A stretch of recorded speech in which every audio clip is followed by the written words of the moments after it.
मूल निवासी बहुजन समाज के जो लोग हैं वो लीडरशिप का काम कर रहे हैं, लेकिन उनको अपनी दिशा थोड़ी सी परिवर्तित करनी होगी। उनको राजनीतिक लीडरशिप की भूमिका में आना होगा। इसके लिए भारत का जो लोकतंत्र है उसके अंदर जो आज नुकसान हो रहा है उसको बचाना होगा। आज हम देखते हैं कि 30 करोड़ जो लोग गाँव से शहरों में आ गए हैं, उनका वोट नहीं है। और यहाँ की जो मनुवादी, गांधीवादी, जो हिंदूवादी जो पार्टियाँ हैं वो उनके लिए रिमोट ईवीएम की बात करने लगी है।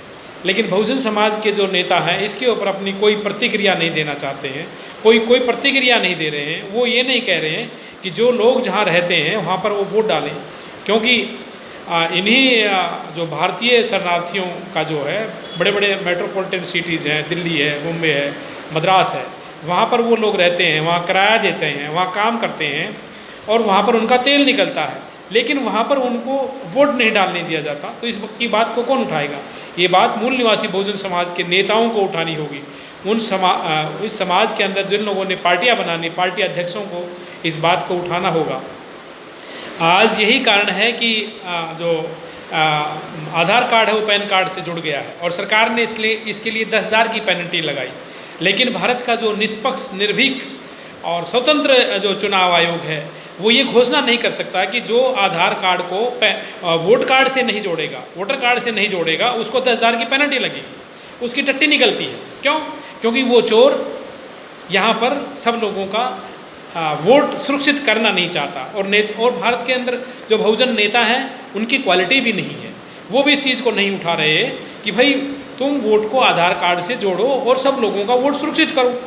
डॉक्टर अंबेडकर ने 1932 ईस्वी में वोट का हक दिया, लेकिन गांधी जी इसको देना नहीं चाहते थे। वो कहते थे कि जिनके पास में ज़मीन जायदाद है, जो ज़मीन का मालिया भरता है, जो ग्रेजुएट है, केवल उसी को वोट का हक मिलेगा। वो आज सही हो रहा है, इसीलिए सभी लोगों को वोट का हक नहीं है।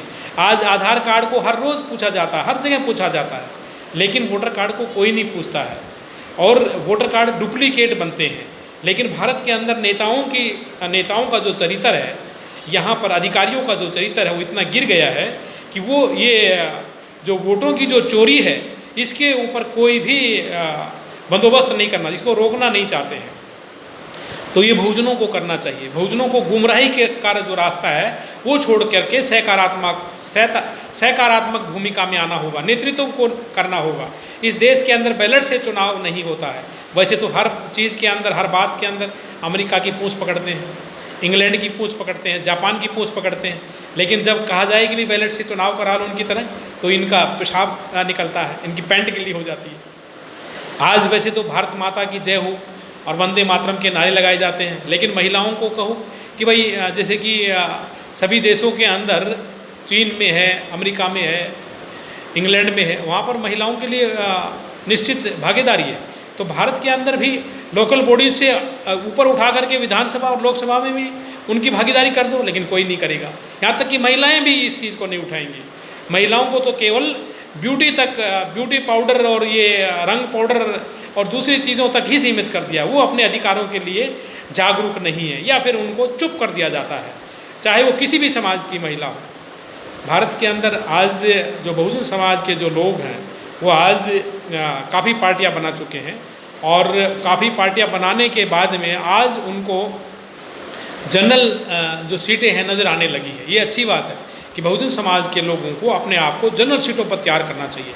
जहाँ जहाँ जनरल सीटों पर वो अपने आप को तैयार कर लेंगे तो यहाँ पर देखना कि यहाँ की राजनीति बदल जाएगी। जिस दिन मूल निवासी बहुजन समाज के जो लोग हैं वो इकट्ठे होकर के चुनाव लड़ेंगे, जिन लोगों ने राजनीतिक पार्टियाँ बनाई हुई हैं उन लोगों को सबको जनरल जाति के खिलाफ में इकट्ठे होकर के चुनाव लड़ना है। जो बहुजन समाज के जो लोग हैं, जो डॉक्टर अंबेडकर को मानने वाले हैं, माननीय कांशीराम जी को मानने वाले हैं, महात्मा ज्योतिबा फुले, साहू जी महाराज, कबीर दास आदि जो सकारात्मक विचारधारा के जो लोग रहे हैं, उन लोगों को मानने वाले जो लोग हैं, तो उन लोगों को मिलकर के चुनाव लड़ना चाहिए। और यदि वो मिलकर के चुनाव नहीं लड़ेंगे और वो चुटकी भर और चूही जैसी पार्टियां, कांग्रेस, भाजपा, जो कि मनवादियों की पार्टियां हैं, जिन्होंने यहाँ बैकवर्ड क्लास और दूसरे लोगों को पता नहीं क्या सूंघा रखा है या कुछ खिला पिला रखा है कि वो उनको ऐसे लपेटे में ले लिया है कि वोट उनकी है और राज उनका है।